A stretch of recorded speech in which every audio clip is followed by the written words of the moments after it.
What's up, guys? We're back for day 2, and today's gonna be great because it's my favorite day. That's framing day. It's basically, we've got all the material cut. You can see the cut hub right here.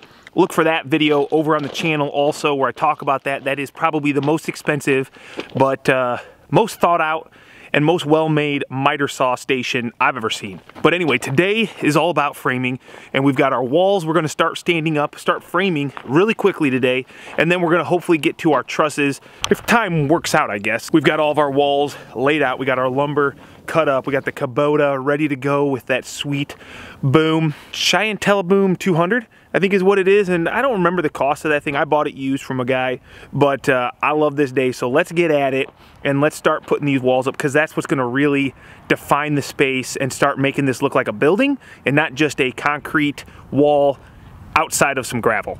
So there's an old wives' tale that if you were to bury an RR Buildings pencil, legend has it that a beautiful building will grow up in its image.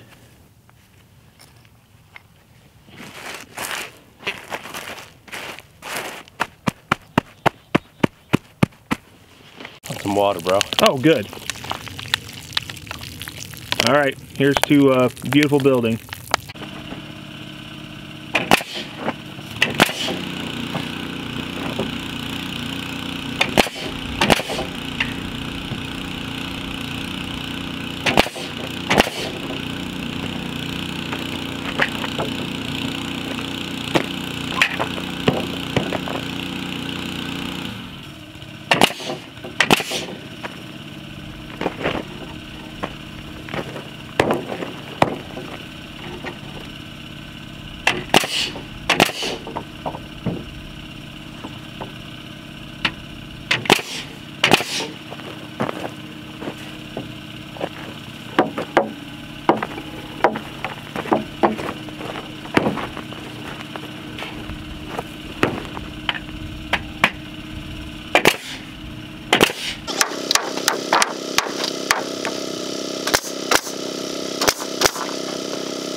Okay, this is a good example right here of why I like the cut hub, a miter saw, some tool other than a circular saw. Look at this joint. It can't get any better than that. And when you're building walls on the ground with material that is connecting end to end, and you get those butt joints, if you're not consistent, if you're not accurate, then you're gonna mess up your dimensions, and pretty soon you're gonna be putting a level on the ends of your columns to plumb up the wall, and one's gonna read perfect, the other one's gonna be off because you're not being consistent. It all starts with the cuts of your lumber.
Now, whenever you're standing walls, you want to be as safe as possible. We've done this a ton of times. We always use an overrated strap, and we always make sure that we loop it back on itself. So short of a strap breaking, which, like I said, we're using straps that are way overweighted or overrated for the wood that we're lifting up. I mean, Greg can basically pick it up himself, so I don't think we have anything to worry about. But you always want to make sure that if you don't know how to rig something properly, find somebody who does and have them teach you, or maybe I'll do a video on rigging if anybody thinks it's worthwhile. So here you go. Every strap is gonna, well, if it's approved and made for aerial lifting, it's gonna have a tag on it. Now this one is 8,900 pounds, just a straight vertical. So if you just basically hook this and then hook the other end, it's 8,900 pounds. If you go ahead and use it as a choker, which is what we typically do, it's where you kind of pull one end through and then loop it around something and choke it, then we're still looking at 7,200 pounds per strap. So we use 2 straps. That's gonna give us 14,000 pounds. I don't think we're lifting that much.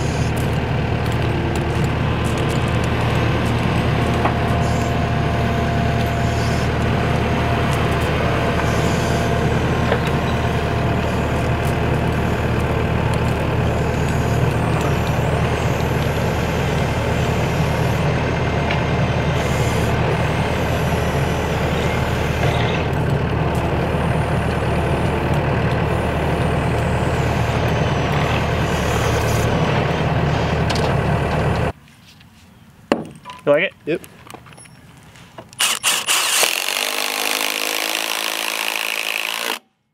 Good? Yep.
Love it.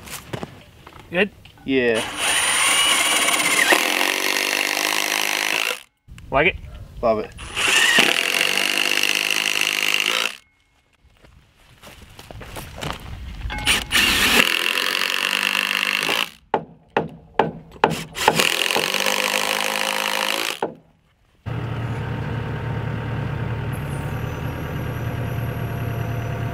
Trying to pull it your way. That way? Yeah. You don't have to move for it. Go ahead and pull your way, Greg and Zach. You might need to help them. Let's take it Zach's way. Okay, now we this way. Good?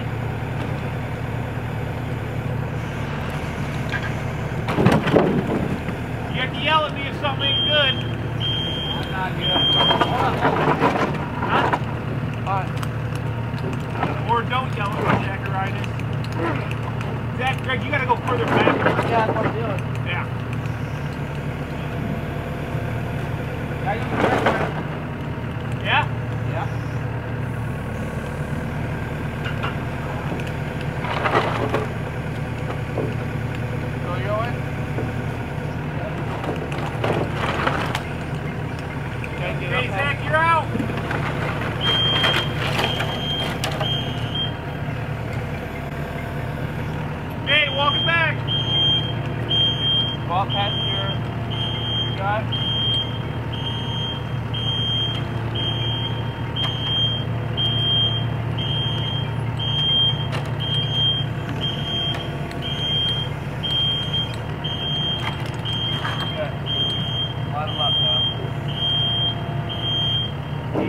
baby. I can feel it in my hand.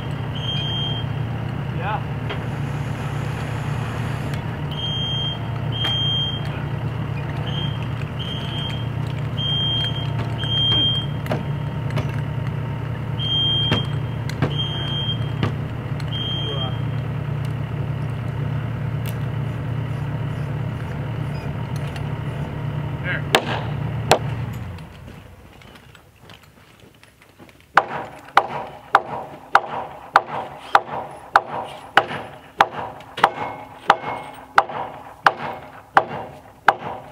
I'll use 2 hands this time. Okay.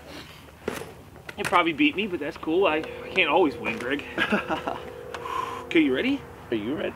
Not really. I haven't even swung 2 hammers in like... Dude, I haven't even swung 1 hammer in a long time. All right. 1, 2, 3, go.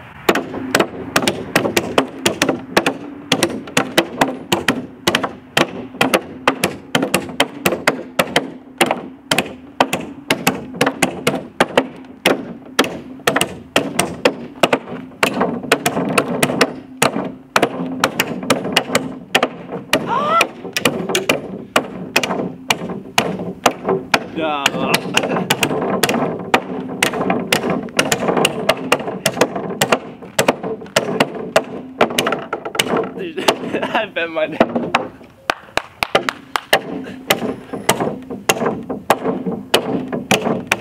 You know, Greg, I remember being a little kid. No, we're not, no. And I remember... We're not teaching at this moment. This is enough. I remember fighting my dad. And I remember him always having so much strength. I couldn't even understand where it came from because I'm like, this guy's old. I drilled my holes. Drilled your holes. I'll shake your hand. That murdered you. Okay. Like right off the bat, I missed like twice. It's all right, Greg. You can't always take down the old man. You gotta wait. It's not your turn yet. I'll let you win. It's not your turn yet, buddy. We love doing the 2 hammer challenge. It's something that Rural Renovators basically started, I think. I haven't seen anybody else do it, and we have a nice little Instagram competition we do every year. Winner. It's gotten some pretty cool stuff. But you basically see what happened. We try to use 2 hammers, 1 in each hand, alternating swings on maybe 10 nails. Now we're using 20 penny ring shanks, so none of them sissy Framer 16 penny smooths. Like, these are real man nails, but it's a lot of fun. So if you want to try it, do it. Send me a video. I would love to see it. Well, end of day 2, you can see here behind me we got the main walls put up, and typically once we've got our 3 walls done, we always try to leave that front end wall off so we can do our trusses, come in and out of the building nice and easy. Today was a little bit tough. We had a problem with the skid loader, burnt about an hour and a half or so, and I did a little video on the cut hub, so that took some time. But I think by the end of tomorrow, we'll be sitting really good for steel, which that was kind of our goal, was to get all the framing done by the end of the week, which tomorrow's Friday. So 3 days, a little bit excessive, but it is cold, and Greg, he's had a cold, so you know what men are like when they get sick. We complain a lot.